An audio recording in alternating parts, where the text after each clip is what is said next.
How you doing, dude? Good to see you. Nice to see you. What T-shirt did you wear for me? I got Orange Cassidy of All Elite Wrestling. There, yeah. That's the move. So are you watching Heels right now? I am. Funny story.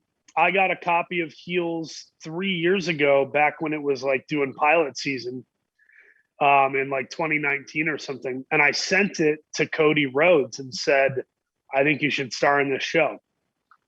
And then COVID and all these things happened, and I didn't know what happened to it. Now they shot it and it's on TV. I just watched the first two episodes. It's been fun to watch another wrestling show. I was heartbroken when Netflix kicked their Glow show to the curb. I really loved that show.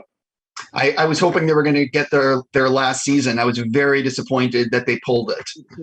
Me too. Yep. Hopefully Heels will satiate that a little bit. Jumping into why I get to talk to you today, is this one of these I am curious.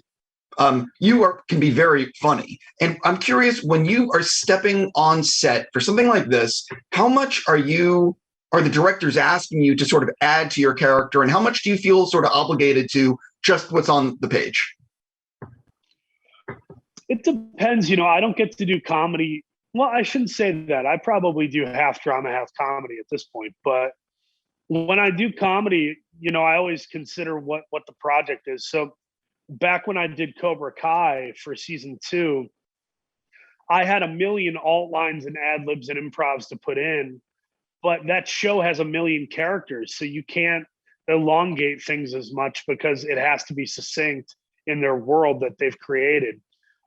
So yeah, with something like Cobra Kai, you only get maybe a couple improv lines a season. But with Queenpins, Aaron and Gita really trusted me. They knew I had an improvisational background. And of course, Vince Vaughn is like an improv icon. So yeah, it was the perfect scenario where we could actually play and bring a lot to the character and get some alt lines in and play around with trying to make each other laugh. And the voice, I was basically just trying to rip off Dennis Farina, the late great Dennis Farina. And I thought, wouldn't it be fun to just slap a Chicago accent on the character? Because the character is so curmudgeon. He's such a curmudgeon.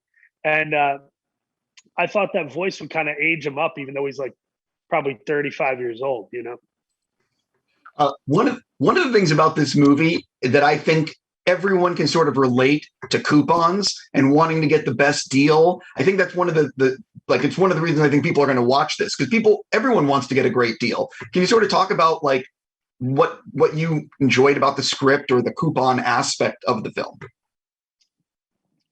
Well, Steve, I love specificity. There was a movie that came out about 8 years ago called In a World.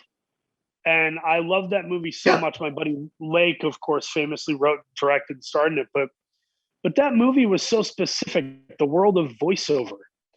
And, a female lead in a comedy, which doesn't happen enough. So I feel like this was another one of those movies that had great specificity.